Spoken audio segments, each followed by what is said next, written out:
Cayetano, before we go back to I have someone online, and given the difference in time, I'd appreciate inviting her. We'd like to recognize the Vice President, Sara Duterte, please, online. Given the difference in time. Senator Amy. Yes, maraming salamat.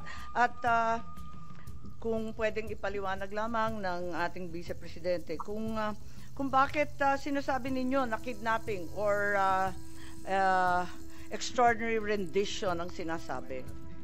At gusto rin natin malaman yung tungkol sa warrant. Kayo na lang ang mag-umpisa. Salamat. Opo, Senator Amy, may I be allowed to read the statement? Yes, please. Please do so. Okay, thank you. Opo. Mga kababayan, on March 11, 2025, former President Rodrigo Roa Duterte was forcibly taken by the Philippine National Police upon his arrival at the Ninoy Aquino International Airport. He was brought to Villamor Air Base, a military air base, detained for nearly 12 hours, and then flown out of the country on a private jet to The Hague, all allegedly because of a warrant issued by the International Criminal Court. This was patently an illegal arrest. This constitutes extraordinary rendition. A Filipino citizen, a former president, was taken into custody without a valid warrant issued by a Philippine court, without due process, and without any legal basis under our laws. The Constitution is clear. Section 2, Article 3 of our Constitution explicitly states, "The right of the people to be secure in their persons, houses, papers, and effects against unreasonable searches and seizures of whatever nature or for any purpose shall be inviolable, and no search warrant or warrant of arrest shall issue except upon probable cause to be determined personally by the judge after examination under oath or affirmation of the complainant and the witnesses he may produce, and particularly describing the place to be searched and the persons or things to be seized." This means that for an arrest to be lawful, it must be carried out pursuant to a warrant issued by a Filipino judge of a Philippine court. Nasaan po ang warrant of arrest na inisyu ng hukuman ng Pilipinas? Wala. Without a valid warrant from a Philippine court, this was at best a warrantless arrest. Under the rules of court, warrantless arrests are only permitted in 3 instances: in flagrante delicto, hot pursuit, and escaped prisoner. None of these circumstances applied to the case of the former president. So, what was the legal basis of his arrest? The authorities acted solely on an ICC warrant, a document that has no legal effect in the Philippines unless reviewed and validated by a Philippine court. In fact, even assuming without conceding that the government itself wished to recognize and enforce the ICC's warrant, it still violated the Rome Statute itself. Even by ICC standards, the former president should have been brought before a Philippine judge to determine the validity of his arrest before he was handed over to a foreign court. Under Article 59 of the Rome Statute, a state party which has received a request for arrest and surrender shall immediately take steps to arrest the person in question in accordance with its laws and the provisions of Part 9, and shall bring that person before the competent judicial authority in that state. Yan ang sinasabi ko paulit-ulit nung nasa labas ako ng gate ng Villamor Air Base. And why was this not done? If they claim to abide by international law and standards, then why did they conveniently choose to ignore this provision?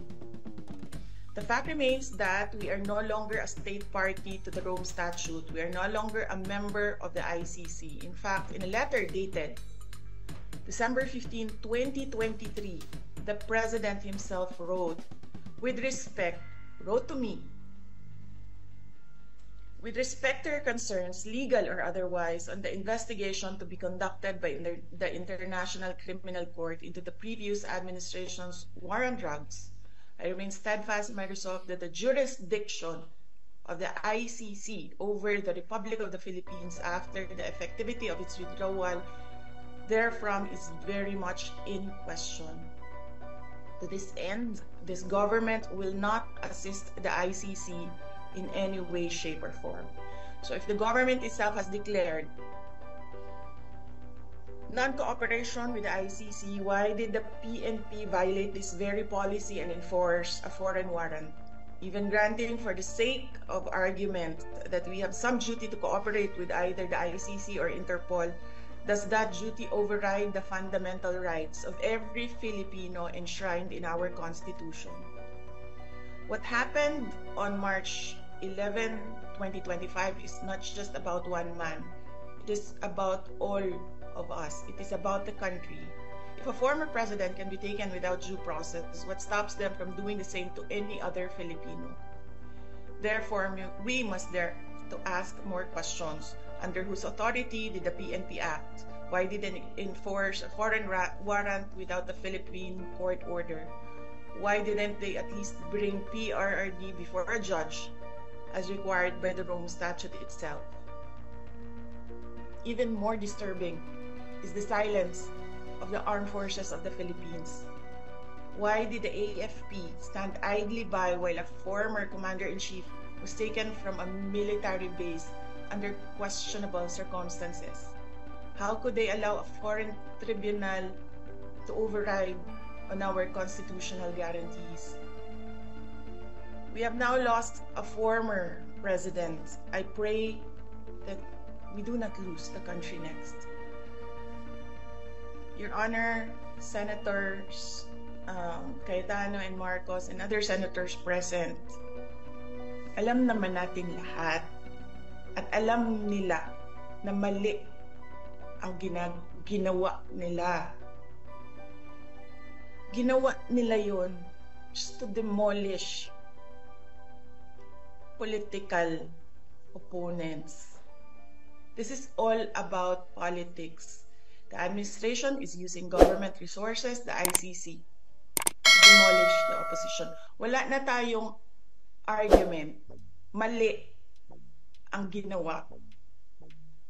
Ang tanong ngayon, ano ang gagawin natin para maibalik ang dating Pangulo sa Pilipinas? Kasi nag-iisa ako ngayon dito na gumagawa ng paraan para maibalik ang ating dating Pangulo sa ating bayan. Thank you. Maraming salamat sa ating Vice Presidente at hindi kayo nag-iisa. Lahat tayo ay naghahanap ng solusyon sa napaka-komplikadong Kaji! Style mo, Amy. Ano sa palagay mo yung nakita ninyong ICC warrant? Kailan ba ipinakita? May sinabi si Counsel o Attorney Medialdea na hindi daw pinakita kay Pangulo Duterte hanggang sa kahuli-hulihan at redacted form pa daw. Tama po ba yun? Yes, Honorable Senator Marcos, ang nangyari kasi, merong ICC warrant. It was diffused to Interpol. It was given to Philippine authorities. Hindi siya nagkaroon ng red notice. Kaya yung ibang bansa, hindi nila alam. Wala silang notice na merong ganong warrant. Ang nangyari, ICC, Interpol binigay sa Philippine authorities. And the Philippine authorities or the Philippine National Police, in-implement nila yung warrant diretso doon sa akusado, hindi nila dinala sa korte natin dyan sa ating bansa. Tama po. At yan ang pinag-uusapan namin kanina ni Executive Director Alcantara ng Transnational Crime na ang pinadala lamang ay isang diffusion. Ito ang kauna-unahang pagkakataon na ang warrant of arrest was honored by a member state. Samantalang diffusion pa lang to, wala pang compliance review, wala pang ibinibigay sa secretariat ng Interpol, walang task force yung Interpol at walang kaalam-alam yung commissioner ng Interpol. Ang sabi nga ng Interpol, si Presidente Duterte ay hindi wanted ng Interpol. wanted daw siya ng ICC. Pinadala lang daw sa kanila. As a matter of fact, under Article 97, Section 4 of Interpol's own rules on the processing of data, it is very clear that there are so many requirements before any action can be taken. Kung pwede, ipakita natin ang itsura ng isang diffusion versus isang red notice. Ibang-iba po yun. Ni walang red notice at yung diffusion, parang sabi nga ni VP, parang tinimbre lang sa mga kasama sa Interpol ng mga miyembro. Hindi dinaan sa mismong review. So, nais natin pag-usapan at tanungin kay Executive Director. Tama po ba yun? Diffusion is something not yet verified per the articles on processing data. Tama po ba yun? Kasi yan ang rules ng Interpol, hindi po ba? Ang diffusion po ay sa Article 97 ng Rules on Processing of Data is a standardized request Tama. to arrest, detain, or restrict movement Right. of accused. So, Tama, locate, pero trace. hindi Tama pa po. hindi pa siya verified, hindi pa siya naimbestiga at hindi pa nailalagay bilang opisyal. Wala pang task force, Tama wala po pang yan, tama po. compliance review. Pero hindi po ibig sabihin noon na wala siyang value. Pero Pareho po mismo yung Interpol, sinasabi po sa atin na first time daw na yung member state agad-agad in-acknowledge. Wala pa namang kaalam-alam. Ang mismong Interpol Secretariat, walang kamuang-muang kasi between states lang to, ICC lang at Interpol. whether it is a red notice or wanted person diffusion, obligado po tayong mag-comply. Hence, our job in the NCB is to distribute the diffusion notice. Nandyan, no, pinapakita natin yung red notice sample versus yung diffusion order. Ibang-iba po, di ba, yung Magkaiba po, itsura? magkaiba po. Magkaiba, yung kay Arnie Teves yan, saka ito kay PRRD, ibang-iba po. Magkaiba po. Talagang hindi sila. Magkaiba So, po. admitido po ninyo, walang red notice. Yung red notice po, wala po siyang red notice. Walang dumating. Ano? Merong tinatawag po na O, tama. red So, diffusion. kung ganon, sinasabi, tulad ng sinabi ni VP, maobligasyon ang ating pamahalaan mag-cooperate, tumulong sa lahat ng request. Yung request, hindi naman nanggaling sa Interpol Pinapaliwanag nga ng Interpol. Hindi naman amin wanted yan. Ang sinasabi, Philippines is obliged to cooperate when in fact it came from ICC. Paulit-ulit tayo kanina sa ICC, walang jurisdiction dito sa Pilipinas. Ba't natin kinikilala? FPRRD was not wanted by Interpol. It was neither verified or approved. Hanapin mo sa buong database ng Interpol, walang lumalabas. Hanggang ngayon, it's not there. Read out the email address from the letter. Nakita mo yung letter? ICC ang nakasulat. Walang Interpol kahit sa mismong diffusion. Anong obligasyon ng Pilipinas? Kapag hindi tayo nag-comply sa isang diffusion, anong mangyayari sa atin? Hindi na tayo bahagi ng Interpol? Paparusahan tayo? May parusa po ba? Not necessarily. Hindi po ganon. Kapag diffusion, what will happen? Kaya po na nasabi ko kanina, ang diffusion po at requesting for looking for wanted persons, pareho lang po na ng red notice. Hindi po pareho yun. Ang hindi lang po siya, liwanag nito. ang pagkakaiba po niya, Kababasa mo lang ng Article 97, pambihira ka naman, Opo, opo. sir.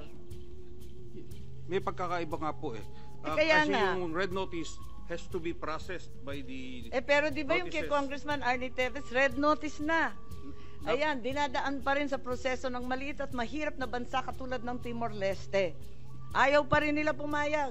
Dahil ang sabi nila, dadaan muna ito sa korte natin. Ngayon tayo, lumundag tayo sa diffusion. Ano bang commitment natin? Anong mangyayari sa atin? Sinabi na natin, ICC has no jurisdiction. Tapos, ICC warrant has no effect. Tama ba yun? Di ano ngayon yung Interpol? May obligasyon ba tayo sa Interpol? Diffusion pa lang to. obligado po. Obligado. Bakit obligado? Anong mangyayari kung di tayo sumunod? Katulad din po yan ng mga ibang red notices na hindi natin nakukuha, but obligado rin po tayo. Ano nga mangyayari? Anong parusa? Papaluin ba tayo?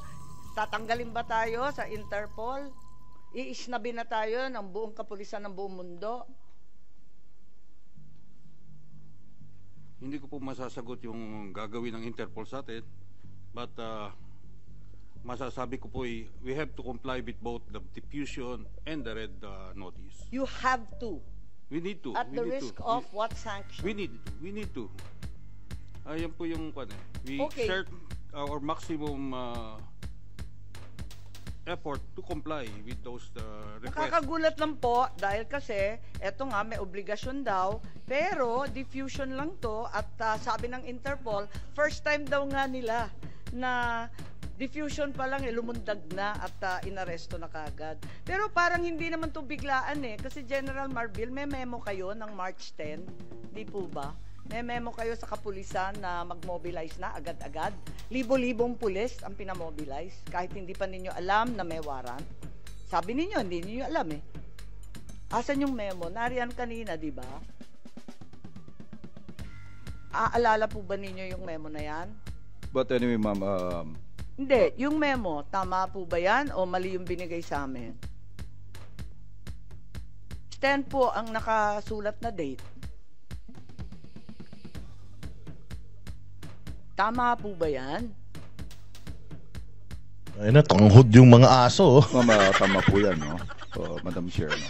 Ang preparation namin, although sabi ko nga, narinig po namin na there will be possible na lumabas po yung warrant, based sa mga dumadating na news, it's a standard procedure po ng PNP na mag-prepare po in case that's a part of our planning process. Libo-libo ang minobilize na kapulisan, gumastos ang buong pamahalaan para lamang sa isang chismis galing sa Hong Kong.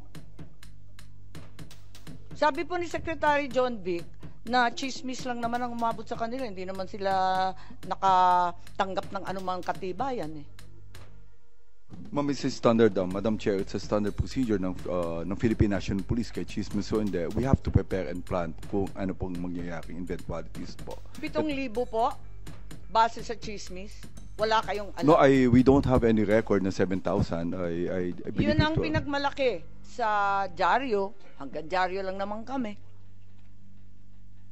Ma'am, wala po kami nilalabas ng ganong karaming tao. I guess it's more of pinapilaki. But I doubt with this number, ito lang po yung nilabas po namin tao. Okay. So, ilan ang minobilize ninyo kung sinasabi niyo labis-labis naman ang 7,000? Sa tingin ko, labis-labis. Isipin mo, chismis lang. Ma'am, based on the numbers, more or less it's a total of 156. Yun lang po yung ano namin. But sabi ko nga doon, it's just a normal procedure. May mga memo pa na sumunod dyan. Alam naman ninyo yun. Ito lang yung pinakauna. Madam Chair, I have to check po yung numbers ng tao natin. Bakit sinabi 7,000? Nagulat naman kami. Okay lang, pero mabalik dito sa ICC warrant, walang red notice at pati yung Timor-Leste inisnab yung red notice, ang atin lang diffusion. Sa diffusion ang liwaliwanag, kailangan extradition, kailangan in conformity with national laws. I think we've established that, and without pounding it into the ground, can we ask now, ipakita muna natin ang video ni Secretary Remulla or yung transcript dun sa budget hearing po nung nakaraang taon. Ang liwaliwanag po at maganda po ang paliwanag ni Secretary Remulla Boying. Opo.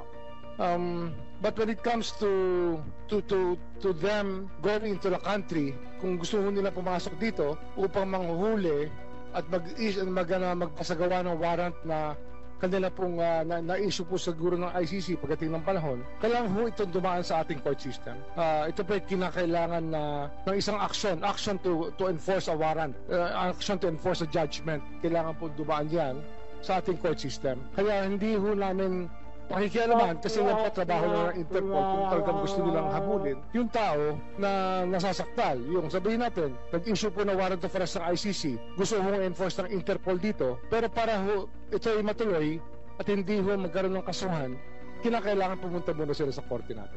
There's some things that the Supreme Court would be looking at if what was alleged in the crime would have happened if we're still members of the ICC. That is one of the things that can be of importance to the courts when they do enforce a warrant, or if they will actually allow a warrant to be served in our country from an international tribunal. Ang problema nga ho ay meron kong sinasabi yung mga kaibigan natin na well-meaning naman. May 200 families daw na gustong magreklamo pero ang hawak daw nila 8. Pero sa 8, ang makakausap nyo 2 lang. Tapos yung 2 pa, wala pang ibibigay na totoong ebidensya. Napakahirap po talaga maghabol. Ang ano nga yung nag-hearing po ang Human Rights Committee ng Kongreso tungkol dito. At ang lumalabas po talaga, yung mga nangyari po kasing EJK nung panahon na yon, ay wala hong police report eh. Walang police blotter, wala hong record. Kaya napakahirap po maghabol talaga. Ayun. Napakaliwanag at napakaganda ng paliwanag ni Secretary Boying na sa ICC man yan, Interpol man yan, dadaan yan sa Korteng Pilipino. Ma'am, ano yan eh?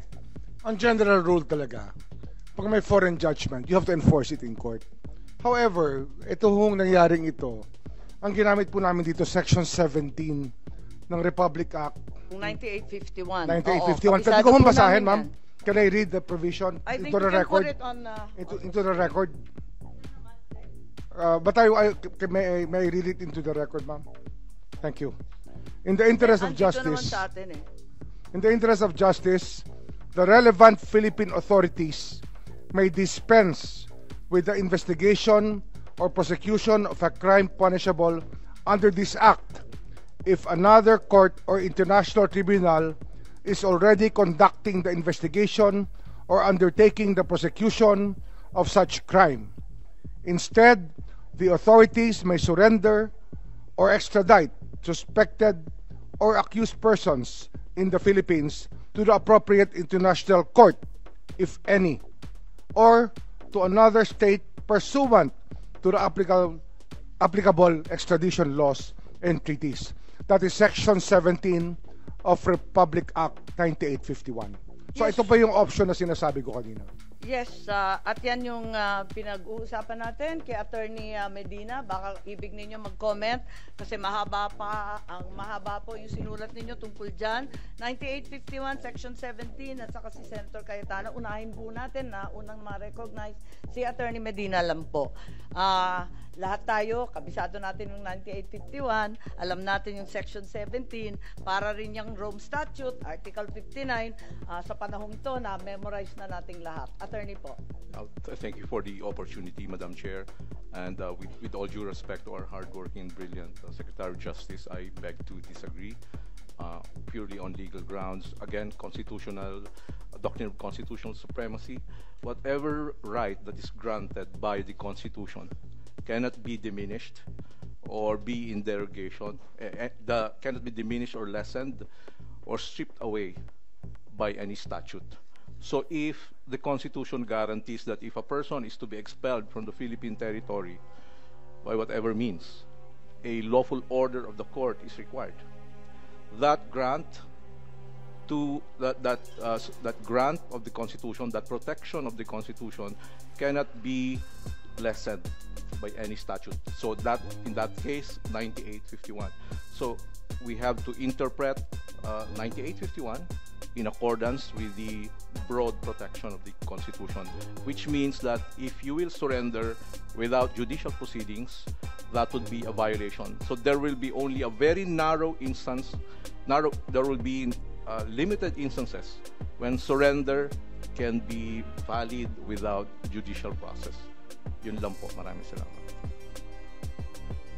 Senator Cayetano, I think you wish to add something. When the SOJ was speaking, yung una kong temptation was to say that, as you said, no, evolution, legal theory, and for the public, no, to be fair, diba? That happens when lawyers meet, diba? Na ito yung una kong theory, ito yung application, especially if there's no jurisprudence na prevailing, and even if there's jurisprudence, you can challenge that, of course, but the law enforcers have to follow prevailing jurisprudence. So kanina, what I was tempted to do is to ask you that, you know, when tempers are down and emotions are way, let's see which theory is better, no? Whether you need a foreign when a foreign judgment or foreign arrest warrant from a foreign court or different countries here, whether we need court order or pwedeng surrender. Having said that, when I was thinking about it, what about, sir, this situation? So let's say that law authorizes the government to surrender a Philippine citizen. But if that Philippine citizen is asking for his day in court in a Philippine court. Kasi kung, again, hindi ko nakita yung buong video, but nakita ko yung part. I think this is more from the videos na pinost allegedly taken by Kitty Duterte, di ba? But I just saw portions eh. So isang portion doon, nung una sinabi kay former President Duterte na sa Hague ka dadalhin, sabi niya, patayin nyo na lang ako or you'll have to kill me. I'm paraphrasing. No, but ang point ko, if a person says that, that means he's disputing it. So my point, assuming for the sake of argument, as the state, the Philippine government, can choose Article 17 to surrender, does that take away from the person being arrested the legal remedy of questioning the action of the executive before Philippine courts? The option is always there if it can be done. But under the circumstances, it could not be done. So no effort was made to get any warrant from a Filipino court? I think said that there they was were, no the whole time that everything was happening until the evening, there were even attempts to show fake orders of the courts saying that there is a TRO on the action of the PNP. Yes, I believe fake that news. this was being showed by E.S. Mejaldea. Am I correct, General Torre? E.S. Mejaldea was showing them text messages that there was a TRO. So they were attempting, they were trying their judicial option. But we already decided, it was already decided that I think that's not that Section relevant, 17 Secretary. of Republic Act 9851 will be the one used, the surrender part. May I clarify that, just that part, Yes, no? Senator Cayetano. So we agree, di ba, na yun, ICC or whoever may, or extradition, or basta under that law, no? Dumating dito, inarrest, sabi nung Pilipinong inaresto, okay, no problem, I'll face court there, dalhin niyo ako doon. So, walang problema yung surrender, di ba? Kasi he or she surrendered to government surrendered under the definition ng surrender under that law, Section 17. But sabi mo, what was your exact word, sir? If possible, or if, ang sabi mo, nung tinanong ko SOJ na, can that person have the opportunity to question before Philippine courts? If it's done, it can be done. Yes. Some people have been managed to get court orders in a matter Yes. of hours. But Only in this case, wala hong nangyari. Yes, but yun nga ang point ko. Isn't the better rule, we give them reasonable time to do that? So that we don't deprive Ma'am, excuse me lang kasi there is a pending petition for habeas corpus in the Supreme Court. Okay. We might be stepping already on So having the said ground that we have So we to take. leave it at that. We have no desire to be sub judice. Thank you. Madam Chair, For the can I reminder, yes. just say this? Sir, I will respect that because nga mabigat di ba? Umiiwas ka agad But can you study that? Umiiwas! Just for future cases, di ba? Of course. And when we say study, the defense lawyer will say 30 days, 6 months is reasonable. Of course, the law enforcement has to do its job. So, in case we come up with a guidance, you could return it to us, but hindi kami magpasa ng batas. But I'd answer the same na sinabi mo ngayon. If I file a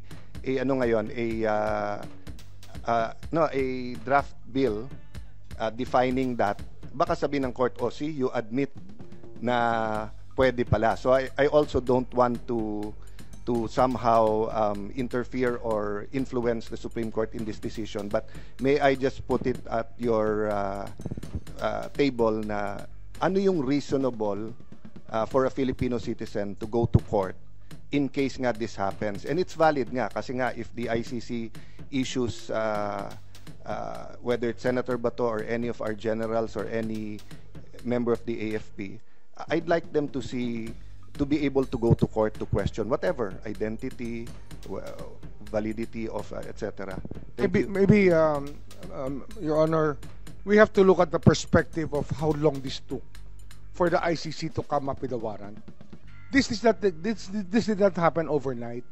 I believe that even Senator Bato has told you that he has received written interrogatories coming from the ICC.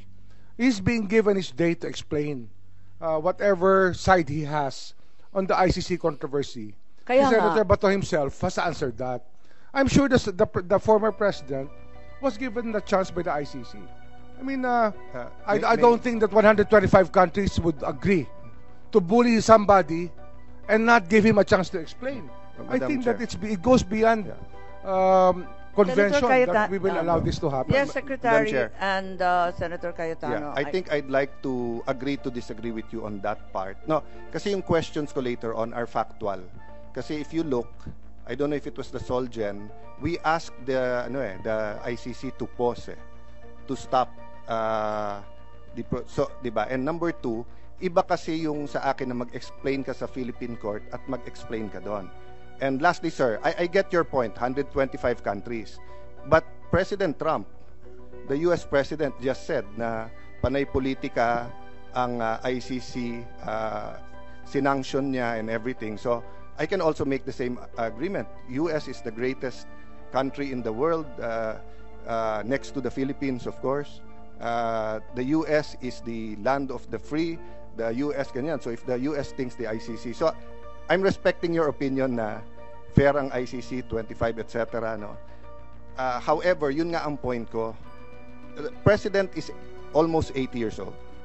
If the case take out jurisdiction, if the case takes about 6 years, he'll be 86. If it takes 8 years, 88. Kung si Enrile yon, okay lang. When he gets there at 80, he'll be out at 88. He's 101 years old. I'm not saying okay lang ipadala si Enrile. I'm saying he's blessed with longevity and di ba sa LEDAC naglalabi pa, nag-ano ko anong tingin niyan tama. But my point is, sir, yung ako personally naghahalo na yung legal at emotion pag sinabing nandun na siya, dun siya magpaliwanag. Kasi nga Pilipino na pinadala doon. But I'll agree to disagree with you there and stop there. Maraming salamat at nais ko lang balikan itong sinasabi natin. Kung talagang nagpursige ang Pilipinas na pumunta sa korte dito sa lokal, sa Philippine Court, may idadagdag yata si VP diyan sa komentaryo tungkol dito kung bakit hindi pinadaan pa sa Filipino Court. Samantalang marami naman tayong korte, ang ating mga huwes ay magagaling. Yes, please, VP po. Yes, thank you, Senator Marcos. Ang gusto ko lang gawin is, unang-una, meron kasing document galing sa ating Pangulo papunta sa akin na sulat, no, na lumabas dahil kinuha siya sa isang lawyers group chat. Hindi namin alam kung sino ang kumuha at inilabas siya. Gusto ko lang na isubmit ito as part of the records of this hearing kasi as a Filipino and as a public official, binasa ko yung ating protesta doon sa ICC at yung desisyon ng ICC. At nakita ko na wala talagang jurisdiction. Pero alam ko na merong ginagawang investigation dahil nabibigyan kami ng data or information galing sa mga law offices na ginagamit dyan sa loob ng Pilipinas sa pag-interview ng witnesses. Kaya kinausap ko unang-una ang Secretary of Justice noon. At dahil hindi paiba-iba yung sagot niya sa mga tanong ko, ang ginawa ko ay dumiretso ako sa Pangulo. Kaya yon, nabigyan ako ng sagot ng Pangulo at gusto kong basahin ang kabuuan ng sulat.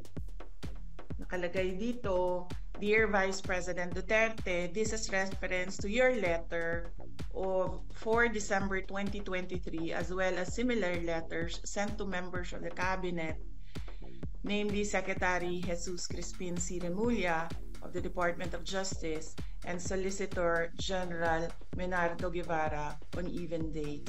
With respect to your concerns legal or otherwise, on the investigation to be conducted by the ICC into the previous administration's war on drugs, I remain steadfast in my resolve that the jurisdiction of the ICC over the Philippines after the effectivity of its withdrawal therefrom is very much in question. To this end, this government will not assist the ICC in any way, shape, or form. I am certain that all the members of my cabinet, including yourself, will echo my views on this matter. As it is my sworn duty, I will continue to defend and assert the sovereignty of the Republic of the Philippines at all times. Ngayon, naririnig ko po, sinasabi ng ating Secretary of Justice na mabibigyan siya ng panahon na makasagot sa loob ng ICC. And that is clearly the Philippine government's position that there is cooperation with ICC. So kinikilala na nila ngayon yung jurisdiction ng ICC na wala naman kasi talaga. Because this is an extraordinary case of extraordinary rendition. At pangalawa, Senator Amy, gusto ko na sumagot ang Armed Forces of the Philippines kung bakit nila pinayagan na mangyari ito. Because under the law, the Presidential Security Command is in charge of the security of former presidents. So bakit nila hinayaan na mangyari ito sa isang dating Pangulo ng ating bayan? And finally, I request that I leave the meeting, the hearing, because I have to prepare for meetings as well here this morning at 9 a.m. Thank you very much, our honorable senators, mga kababayan. Maraming salamat, VP. Maitatanong lang, kailan yung date nung sinasabi mong sulat mula sa Pangulo natin? Ang date ng kanyang sulat ay December 15, 2023. 2023. Iba pang sulat pala ito.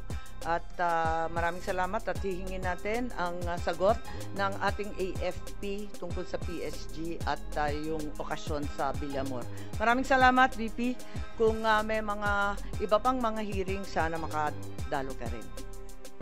Thank you. Opo, salamat. Okay, I think that's posited to Secretary Chodoro. Nawala Yes, na yata si General Larida. No, ma'am, I will